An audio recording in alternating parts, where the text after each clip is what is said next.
back and you cannot hear us at any point during the presentation, just kind of like wave your hand and we'll try to speak up. Okay, so thank you guys for spending your Monday at 6 p.m. to join us. We are very excited to put on this competition for you this year, and we're going to go ahead and get started. By the way, I'm Diana, one of the co-chairs for the competition. And I'm Jessica. If you ever need to reach out with any questions, you'll be talking to the two of us. Yeah. So I'm just gonna go through it quickly. I'm just gonna explain it, what it is in a nutshell. We're gonna explain there's like some logistics and some presentations that come along with the competition, the schedule, checking in, and then like a lot of other logistics that go with it. We're gonna try to get you guys out of here not too long and save you guys some of your Monday night. Yeah, so basically this is a national security competition. It's focused on national security. We do not expect you to know anything about national security to compete in this competition. We competed in it last year, and we knew next to nothing about national security. It is a partner competition. If you ever looked at the sign-up form yet, you can sign up without a partner, and we will try our best to match you with somebody, but that is not guaranteed. Last year's prompt was really interesting. It centered around the Arctic Circle Council and Russia and China making advances into the Arctic Circle and diplomatic relations, Department of Homeland Security, and more. This competition gives you the ability to meet with national security experts. It is a potentially 2-day competition. You compete the first day. If you do in the top, you move on to the second day.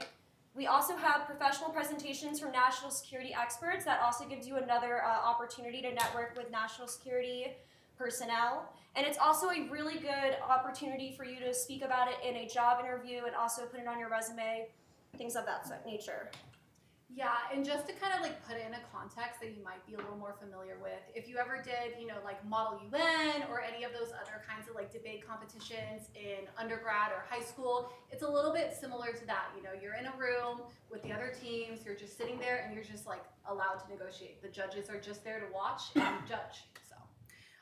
Yeah, moving on to the professor presentation. So these are going to be faculty presentations from like members of the GW Law faculty who are experts in various areas such as Department of Defense, Department of State, Department of Homeland Security. These are really interesting and give you a really good like overview of what those roles do and like what their place is.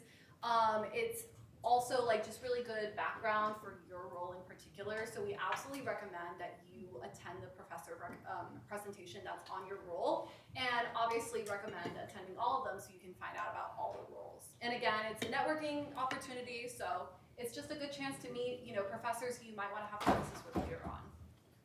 And prior to those professor presentations, we will be sending you out your assigned role, so you'll know exactly who you're representing in the competition to make it easier to choose which presentation you would like to go to, but you're always welcome to go to all 4. I found that extremely helpful. So prior to the competition, so sign up is open. You all should have gotten an email from the advocacy program email with the sign up link in it. Sign-ups are open until January 26th at 11:59 p.m. The deadline to drop is also that same exact deadline. Like I just said, you're going to receive your role February 2nd. That shortly is followed by professor presentations. About a week before the competition, you're going to get your room and time assignment. So basically, we have set it up so that Friday, we're going to have people compete if they have any religious obligations on Saturday. Saturday is the main day, though. It could range between 10 a.m. to about 4 p.m. It's an hour-and-a-half round. And then 1 week before the competition, you will also receive the prompt and your specific role's confidential profile. So anything that you receive specific to your role, you do not share with anybody. That's basically, your leg up in the competition, your initiatives, your motives for what you want to get done. Similar to if you competed in the fall competition, that confidential profile. Yeah, so again, just to reiterate the schedule for this, it's going to be Saturday, February 22nd, and potentially Sunday, February 23rd, if you make it onto the advancement round. So yeah, Friday will also be included for those who have like religious reasons precluding them from participating on Saturday, but everyone else will go on Saturday. If you should make it in the top, X number of people, you will proceed on to the advancement round that's on Sunday. So just please, in the meantime, hold your entire weekend free in case you are selected for the advancement round. Okay, so check-in will be done in the hard lounge on the first floor. It begins 45 minutes before your round, ends 20 minutes before your round starts. We have in this competition what is called an inject. So once you've started the competition, I believe it's about 30 minutes in, you get an extra addition to your prompt that makes it a little bit more fun. You have to act on your feet. You have to start making decisions very quickly. So it adds like a little bit of a different element into the competition than you saw from the fall. And the attire is business professional. Same thing in the fall, same thing for all GW law competitions. Yeah, so just to kind of like give you guys a bit more of an overview of what the preliminary round looks like, you're going to get 90 minutes for the negotiation.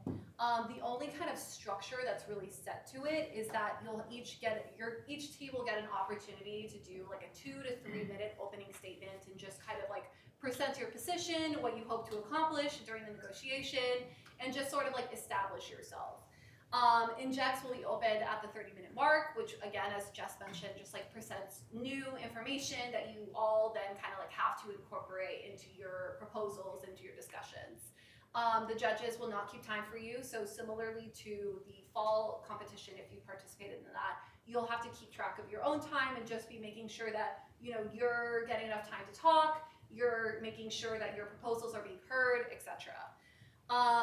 So there's going to be 3 teams, which are going to be the Department of Defense, the Department of State, and the Department of Homeland Security. And you're generally just going to be representing like general counsel from the policy office. So you won't have to, again, like know any specific national security law. It'll be more policy based.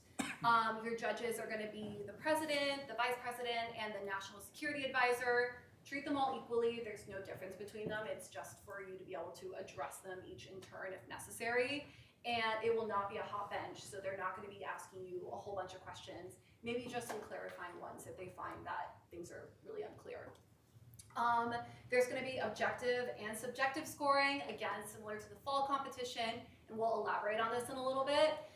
And then after the negotiation is done, the judges are going to take some time to deliberate, and then they're going to, decide on their final proposal based on your discussions.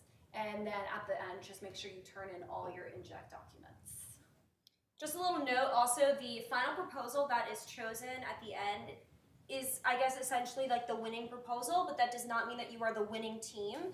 What goes into it is a lot of things that we'll explain, so just kind of keep that in the back of your mind.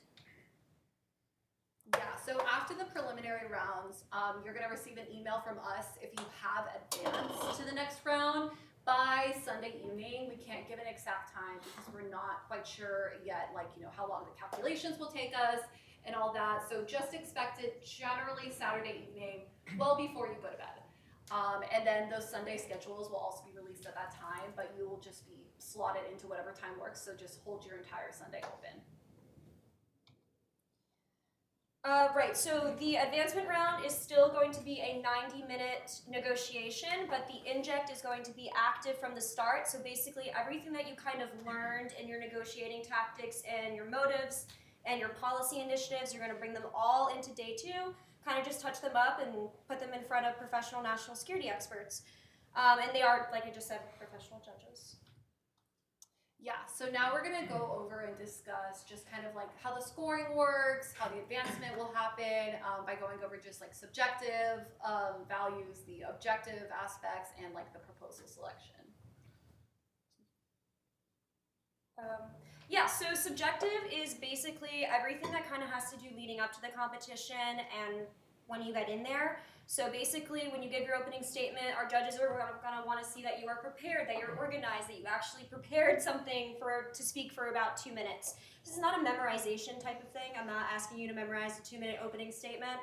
Last year, we just had it up on our laptops and kind of read it and kept eye contact, always look up, things of that sort. We want to make sure that there's teamwork. Please don't talk over your partner. If you ever feel that you're stuck, always say, okay, can you help me out? Things of that nature. Cooperation. Definitely one of the major things is advocating for what your department specifically wants. So if the Department of State really, really wants you to pursue diplomatic relations, you should be pushing that so hard. That is really what's going to up your scoring. Also, bringing in different types of things that you've learned in your profile. So if your profile mentions something that's very specific in your confidential information, bring that up again and again and again, because it's going to give you a unique point of view that the other departments don't have. Professionalism, don't yell, don't shout, don't be upset at other people that disagree with you, those types of things. Respect your judges, respect the rules of the competition, be on time, be dressed accordingly. Another big thing is how you handle the inject that we gave you. So if you're able to, think on your feet, incorporate it really well, and also work with the other branches to accommodate how they would also like to incorporate the inject, that'll also bump up your score. Yeah, so then the objective scoring more so focuses on like what exactly your proposal requires, like what is in your profile and like how much you actually managed to achieve. So basically the most important thing for here in order to like achieve a higher score is really like understand your role, like know the facts from your profile, know exactly what it is that you want to achieve. Again, attending the professor presentations really helps to give you that kind of like insight into your role, and just make sure you're hitting those key points. Another really important aspect is just effective advocacy. Again, you want to make sure that you're trying to get as many points from your proposal implemented into the final selection as possible, and the only way to do that is if you really manage to convince the other teams to adopt those proposals, and also by doing so you manage to convince your judges. Yeah, and maybe just like a little tip, any type of point that you kind of think for that works for your side, think about how the other side is going to react to that. Think about how you can sell that to the other two departments. Because if you can already come out the gate and say, oh, this is my proposal, this is how it benefits you, I know that you're worried about this, but this is what I think that we should be discussing, that'll kind of also help with how you are handling the negotiation and boost your score.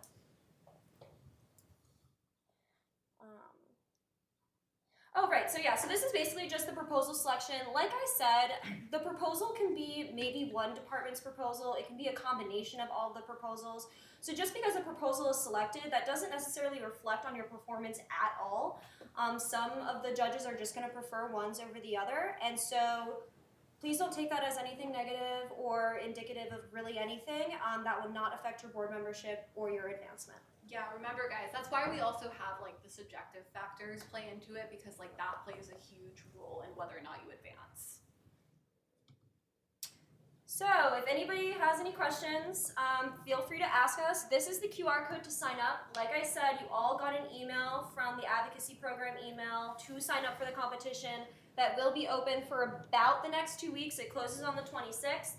We'll post the flyers around the school as well. Yeah, does anybody have questions? Okay, we love it. Okay, we'll start from the front in the gray, please. Yes. Besides the professor presentations, should we do any outside research for roles or like about the prompt at all?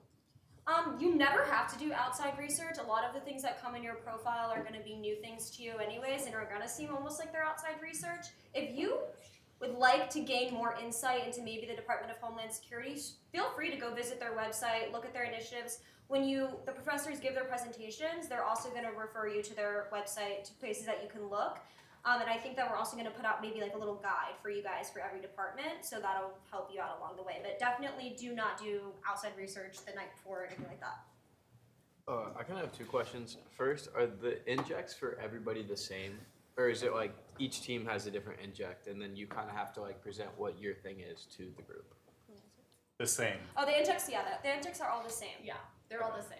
And then my second question, was how is the Sunday competition different from Saturday? Or is it you kind of are just doing it again? Yeah, so the Sunday competition like fundamentally doesn't really change. It's more so that it's like basically a second round for you to get to do it again. So if you get to advance, it's really an opportunity for you to, like take what worked last time and do it even better, and try to figure out maybe what went wrong and how to do that better instead. The only like fundamental differences are that the inject is active from the beginning, so you could really you could change up your opening statement to reflect that instead, or kind of like adjust your proposal based on that. And your judges are actual national security professionals, so they may interject a little bit more and like offer some advice on like how this would apply in like a real like national security context. But otherwise, it's really the same. Yes. Who are the professional judges? Like, are they professors, attorneys? Professor Baxter?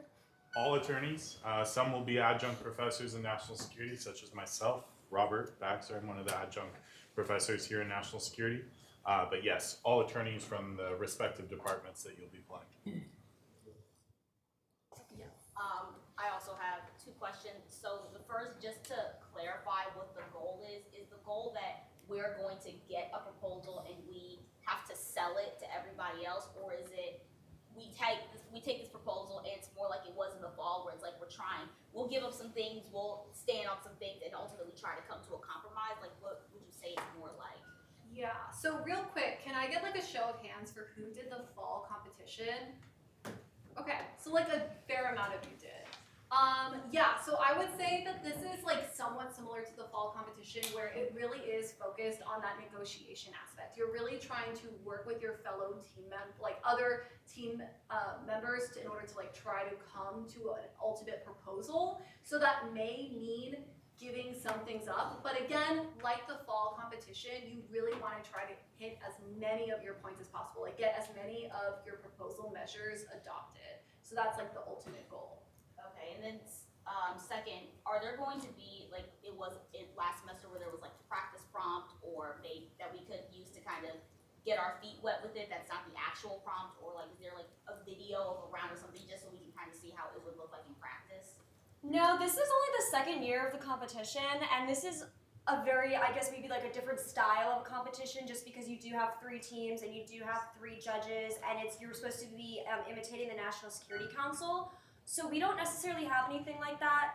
Like I said, last year's prompt involved a lot of different components. It basically involved kind of the Arctic Council. It involved 2 countries that were at odds. And then, so it's just about basically like the relations between the United States and a lot of other countries. That's what you can basically expect between the prompt, maybe. And so you're not gonna get an example prompt. But Maybe the professor presentations are your preparation for that. Yeah. So you're going to have experts in the field that are going to speak to you about the authorities of each department, typically how they go about with negotiations in the interagency, right? Your goal is a whole of government approach. When the president picks a plan to address a national security crisis, they're not just picking, okay, Department of Defense, what do you want to do, right? It's a whole of government approach in the executive. Yeah. If anything changes on that front, you'll get an email. So, Thank you. Regardless of if we sign up for the competition, is the faculty presentation open for everyone? Of course, yes. We're going to release through the advocacy program the date and time and location of the professor presentation, so you are more than welcome to come, and we really, really encourage you to come because you can talk to some extremely interesting professionals. yeah, even if you have friends who are not interested in the competition but like national security, and there'll be flyers up along the school, so everyone can come to that. In the middle, yep. So in terms of understanding what leeway we have to get these proposals adopted, if say there's additional terms that are not included in any of the proposal, are we allowed to come up with additional terms that could be added to help build consensus between the different agencies? Yes, of course. I mean, your proposal is the core proposal that you want to push forward, but anything that you feel like you could add to it to make it more agreeable is up to you. Just be mindful that the judges do have your individual confidential prompts, right? So you really want to hit those points that you're being told to, because if you focus on other proposals in an effort to potentially compromise and then skip over those, that's going to hurt your objective score. Yeah, and one thing I want to stress too is like doing too much outside research, like similar to the fall competition about like doing too much outside research and kind of coming in like you're an expert on national security and trying to flex on everybody else isn't really going to get you any more points, and honestly might just serve to confuse the other teams and make them not want to work with you. So I would definitely recommend against doing that. And just something to add, on the first day, I'm the VP of Internals, I'm Lauren. Didn't introduce myself. The first day is very much like the fall competition in the sense that it's judged by students, so most of the time they have no idea what national security is. A lot of them don't even read the prompt till about the night before, if I'm being completely honest, just to get their feet wet with it. They are gonna have a checklist for everybody to say, like, here are the objective things that each of them need to get. So if you're getting too in the weeds with it, they're not going to follow. So just kind of as a rule of thumb, stick to what's given to you for the most part, because that's what you're being judged on, is what was given to you by non-experts. Now the second day, yeah, they're experts. They're going to know if you kind of like get a little advanced, but I can promise you that first day, they're looking at what's on that paper and what was given to you. And your time's gonna blow by, trust me. Yeah. Most of the feedback we got last time was, I didn't feel like I had enough time. Are all of the professor lectures already scheduled? No, we're still working on scheduling them, but we do know that they're gonna be the first like 2 full weeks of February. I mean, you mean, what about time of day? Are they gonna be like 6 p.m.? They're gonna be either in the evening or during the lunch hour break when the majority of your sections don't have class, but I also have to accommodate the evening students. So they will all be recorded though, so if you're unable to make it at the time, you can watch after the fact. What percentage of teams make it to day 2? Well, that totally depends on how many teams sign up, and since we only did this one time, we can't really tell you with a definitive answer. We basically tried to take, I think it was maybe the, top 20%, something like that? We had around 200 or so participants last year, and I believe it was the top 32 who advanced. Right. So that might change up a little bit this year, and we don't have the definitive information on that, but you can likely expect something similar. It is a competitive competition, that's for sure. Mm-hmm. Yes. Out of those 32, how many people made it to board? Yeah, do you know? So last year, the way that the numbers worked out, everybody that made it to the second day did make board membership, plus some extras that didn't make it to the first day that still had high scores, but that's not a guarantee.